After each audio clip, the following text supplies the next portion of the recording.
नमस्कार दोस्तों, हमारे YouTube channel star study point में आप लोगों का स्वागत है। तो चलिए सी-टेट जुलाई 2024 के लिए हम आपके लिए एक टेस्ट पेपर लेकर आए हैं। तो आप देखिए और देख कर बताइए कि आपका कितना सही हुआ है, हमें कमेंट बॉक्स में ज़रूर बताइए। तो अब चलते हैं प्रश्न पर। प्रश्न एक है कि शिक्षक विद्यार्थियों को अनुप्रेरित कर सकता है। ए है पुरस्कार देकर, बी सही मार्गदर्शन कराकर, सी उदाहरण देकर, डी कक्षा में भाषण देकर। तो क्या होगा इस प्रश्न का उत्तर? इस प्रश्न का उत्तर हो जाएगा ऑप्शन ए, पुरस्कार देकर। अगला प्रश्न है, यदि कोई विद्यार्थी आपका सम्मान नहीं करता है तो आप, ऑप्शन ए है उसकी उपेक्षा करेंगे, बी है परीक्षा में कम अंक देंगे, सी है उसके अभिभावकों से बात करेंगे, डी है उसे डांटेंगे। तो क्या होगा इसका उत्तर? ऑप्शन सी, उसके अभिभावक से बात करेंगे। प्रश्न 3 है, शिक्षण का सत्तावादी स्तर है तो ए शिक्षक केंद्रित, बी छात्र केंद्रित, सी प्रधानाध्यापक केंद्रित और डी अनुभव केंद्रित। तो क्या होगा इसका उत्तर? इस प्रश्न का उत्तर हो जाएगा ऑप्शन ए, शिक्षक केंद्रित।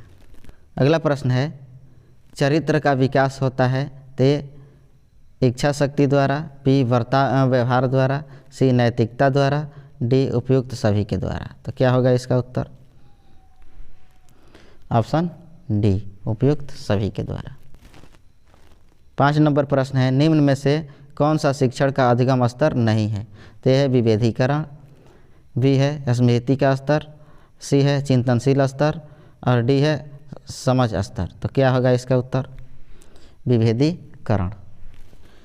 अगला प्रश्न है, यदि एक विद्यार्थी कक्षा में भाग लेने से संकोच करता है तो आप ए उसे प्रश्न नहीं पूछेंगे, बी है जिन प्रश्नों का उत्तर वह दे सकता है केवल उन्हीं प्रश्नों को पूछेंगे, सी है उन प्रश्नों को नहीं पूछेंगे जिनके उत्तर उसके सामर्थ्य से बाहर है, जिसके कारण वह कक्षा में उपहास का पात्र बन सकता है, डी उससे केवल तब प्रश्न पूछेंगे जब वह उनके उत्तर देने के लिए उत्साहित हो। तो क्या होगा इस प्रश्न का उत्तर? ऑप्शन डी हो जाएगा, उससे केवल तब प्रश्न पूछेंगे जब वह उनके उत्तर देने के लिए उत्साहित हो। अगला प्रश्न है, शिक्षक का बर्ताव होना चाहिए ए प्रशासनात्मक, बी शिक्षाप्रद, सी आदर्शवादी, डी निर्देशात्मक। तो क्या हो जाएगा इस प्रश्न का उत्तर?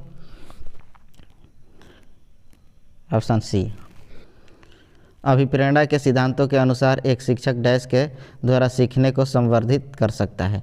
ए विद्यार्थियों से वास्तविक अपेक्षाएं रखने, बी अपेक्षाओं का एक रूप स्तर रखने, सी विद्यार्थियों से किसी प्रकार की अपेक्षाएं न रखने, डी विद्यार्थियों से बहुत अपेक्षाएं रखने। ऑप्शन ए, विद्यार्थियों से वास्तविक अपेक्षाएं रखने। सहयोगी अधिगम में अधिक उम्र के प्रवीण विद्यार्थी छोटे और कम निपुण विद्यार्थियों की मदद करते हैं। इससे ए गहन प्रतियोगिता होती है, बी उच्च नैतिक विकास होता है, सी समूहों में द्वंद्व होता है, डी उच्च उपलब्धि और आत्मसम्मान विकसित होता है। ऑप्शन डी, उच्च उपलब्धि और आत्मसम्मान विकसित होता है। 10 नंबर प्रश्न, जब पूर्व का अधिगम नई स्थितियों के सीखने को बिल्कुल प्रभावी नहीं करता हो तो यह डैश कहलाता है। ए अधिगम का शून्य स्थानांतरण, बी अधिगम का निरपेक्ष स्थानांतरण, सी अधिगम का सकारात्मक स्थानांतरण, डी अधिगम का नकारात्मक स्थानांतरण। ऑप्शन ए, अधिगम का शून्य स्थानांतरण। एक बाल केंद्रित कक्षा में बच्चे सामान्यतः सीखते हैं। ए वैयक्तिक और सामूहिक दोनों रूपों में, बी मुख्य रूप से शिक्षक से, सी व्यक्तिगत रूप से, डी समूहों में। ऑप्शन ए, व्यक्तिगत और सामूहिक दोनों रूपों में। एक विद्यार्थी मेडिकल कॉलेज में दाखिल लेने के लिए कठिन परिश्रम करता है ताकि वह उत्तीर्ण हो सके। यह विद्यार्थी डैश रूप में अभिप्रेरित है, व्यक्तिगत, बी आनुभाविक, सी आंतरिक, डी बाह्य। ऑप्शन सी, आंतरिक। व्यवहार का करना पक्ष डैश में आता है। ए सीखने के गति क्षेत्र, बी सीखने के मनोवैज्ञानिक क्षेत्र, सी सीखने के संज्ञानात्मक क्षेत्र, डी सीखने के भावात्मक क्षेत्र। ऑप्शन सी सीखने के संज्ञानात्मक क्षेत्र। एक शिक्षिका अपने शिक्षार्थियों को अनेक तरह की सामूहिक गतिविधियों में व्यस्त रखती है, जैसे समूह चर्चा, समूह परियोजनाएं, भूमिका निर्वाह आदि। यह सीखने के किस आयाम को उजागर करता है?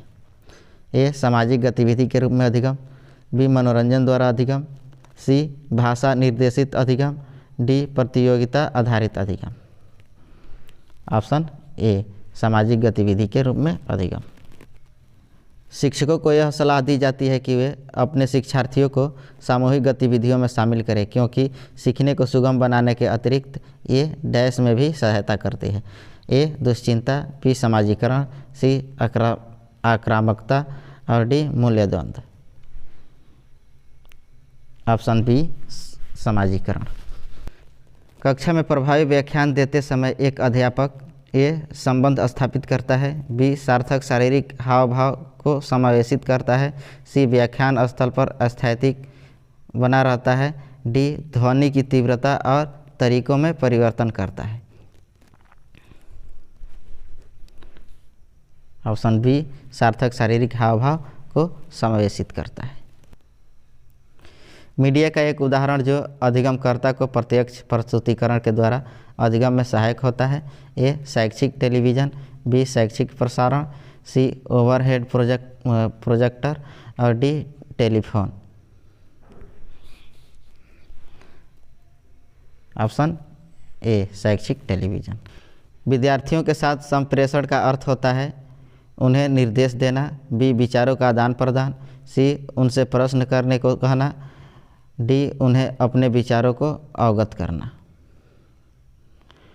उन्हें अपने विचारों से अवगत कराना। तो क्या हो जाएगा? ऑप्शन बी विचारों का आदान प्रदान करना। कौशल को सीखने में पहली अवस्था होती है ए यथार्थता, बी चालाकी, सी समन्वयन, डी अनुकरण। ऑप्शन डी अनुकरण। निम्नलिखित में से कौन मूर्तवाचक यानी औपचारिक अवधारणा का उदाहरण नहीं है? तो ये निगेटिव प्रश्न है। ये है योग्यता, बी है कुर्सी, सी बल, डी गति। तो क्या होगा इसका उत्तर? ऑप्शन ए योग्यता।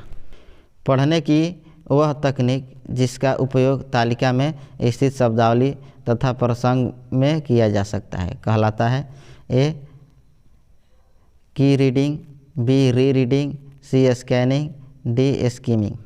तो क्या हो जाएगा? Option C scanning. हम सभी की आवश्यकता अनुसार अभिप्रेरणा की शुरुआत होती है। छात्र की वह आवश्यकता जिसे उसको सर्वप्रथम पूरा करना चाहिए संबंधित है ए सम्मान, बी शारीरिक, सी सामाजिक, डी आत्म अनुभूतिकरण। ऑप्शन बी शारीरिक। कक्षा में किसी विषय वस्तु की परिचर्या के समय एक अध्यापक के लिए आवश्यक प्रथम गतिविधि है ए तर्क संबंधी तथ्यों की व्याख्या, उद्देश्यों की सूचना, सी विषय वस्तु को मौखिक रूप से बताना, डी श्यामपट्ट पर विषय वस्तु लिखना। ऑप्शन ए तर्क संबंधी तथ्यों की व्याख्या। निम्नलिखित में से कौन पुनर्बलन का उदाहरण है? ए नहीं लता, उत्तर 45 नहीं है, बी कमला, उत्तर देने में तुम कीर्ति की सहायता नहीं कर सकती, सी अरे नहीं आमतौर पर तुम गलत हो, डी सुनील तुमने सही कहा। ऑप्शन डी सुनील तुमने सही कहा। बच्चों में स्व अध्ययन की क्षमता का विकास किया जा सकता है ए महान व्यक्तियों का उदाहरण प्रस्तुत करके, बी स्व अध्ययन का व्याख्यान देकर, सी स्वयं का उदाहरण प्रस्तुत करके, डी नूतन साहित्य उपलब्ध कराकर। तो इसका उत्तर क्या होगा? ऑप्शन डी नूतन साहित्य उपलब्ध कराकर। संवेग क्या है? ए प्यार व स्नेह, बी क्रोध व भय, सी उत्तेजना या भावों में परिवर्तन, डी उपयुक्त में से कोई नहीं। सी उत्तेजना या भावों में परिवर्तन। सीखने की प्रक्रिया का प्रथम सोपान है ए पाठ्य पुस्तक पठन, बी रुचि, सी अनुभव, डी जिज्ञासा। जिज्ञासा। यदि कोई छात्र असामाजिक व्यवहार का प्रदर्शन कर रहा हो तो शिक्षक को क्या करना चाहिए? ए, छात्र को शारीरिक दंड देना चाहिए। बी, उसके व्यवहार का कारण जानना चाहिए। सी, उसे उपदेश देना चाहिए। डी, उसे कक्षा से बाहर निकाल देना चाहिए। ऑप्शन बी, उसके व्यवहार का कारण जानना चाहिए। मनोवैज्ञानिक थॉर्नडाइक ने व्यक्ति को किस आधार पर बांटा है? ए, चिंतन का कल्पना शक्ति के आधार पर। बी, प्रभुतापूर्ण व अधीनस्थपूर्ण के आधार पर। सी, स्वतंत्रता व निर्भरता के आधार पर। डी, उपयुक्त में से कोई नहीं। ऑप्शन ए, चिंतन व कल्पना शक्ति के आधार पर। प्रयास व त्रुटि में सबसे महत्वपूर्ण क्या है? ए, अभ्यास। बी, प्रेरणा। सी, लक्ष्य। डी, वाद विवाद। सी, लक्ष्य। शिक्षक को गृह कार्य की जांच करनी चाहिए। ए, कभी कभी। बी, कभी नहीं। सी, नियमित। डी, जब छात्र चाहे। ऑप्शन सी, नियमित। निम्न में से कौन सा शब्द बच्चों को अपना ज्ञान स्वयं निर्माण करने का अवसर प्रदान करता है? ए, व्यवहारवाद। बी, संज्ञावाद। सी, रचनावाद। डी, ज्ञानवाद। सी, रचनावाद। आर्थिक स्तर का प्रभाव निम्न में से किस पर नहीं पड़ता है? निगेटिव प्रश्न है तो आत्मसम्मान पर। बी, सीखने की क्षमता पर। सी, उच्च संस्थान में प्रवेश पर। डी, जीवन यापन पर। तो क्या होगा इसका उत्तर? सीखने की क्षमता पर। बी, सीखने की क्षमता पर। एक प्रभावी शिक्षक के लिए आवश्यक है कि ए, वह उच्च जाति से संबंधित हो। बी, उसका उच्च सामाजिक आर्थिक स्तर हो। सी, वह संप्रेषण में निपुण हो। डी, वह कठोर हो। ऑप्शन बी, उसका उच्च सामाजिक आर्थिक स्तर हो। सीखने डैश आकलन और अनुदेशन के बीच डैश के दृढ़ीकरण द्वारा सीखने को प्रभावित करता है। का अंतर। बी है का विभिन्नता। सी है के लिए संबंध हो। डी में के लिए अंतर।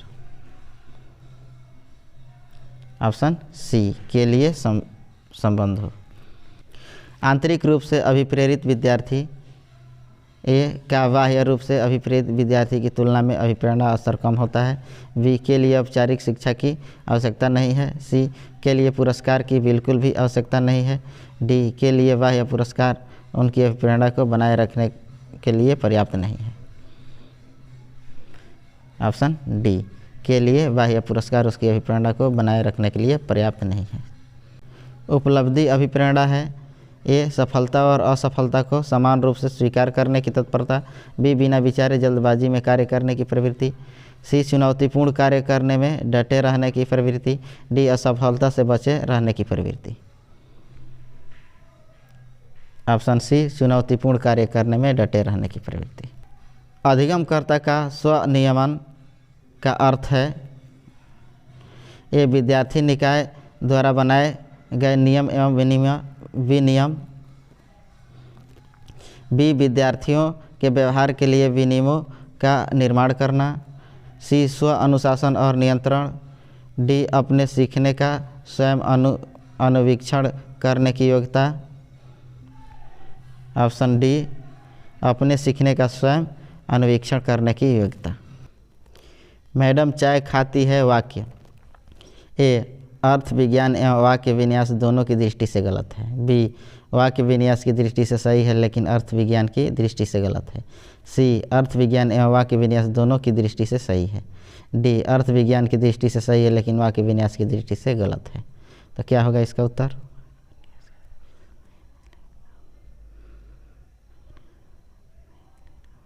ऑप्शन बी हो जाएगा। वाक्य विन्यास की दृष्टि से सही है लेकिन अर्थ विन्यास की दृष्टि से गलत है।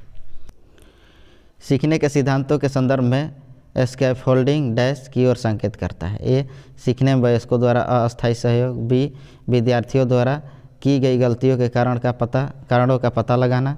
सी, अनुरूपित शिक्षण। डी, पूर्व अधिगम की पुनरावृत्ति।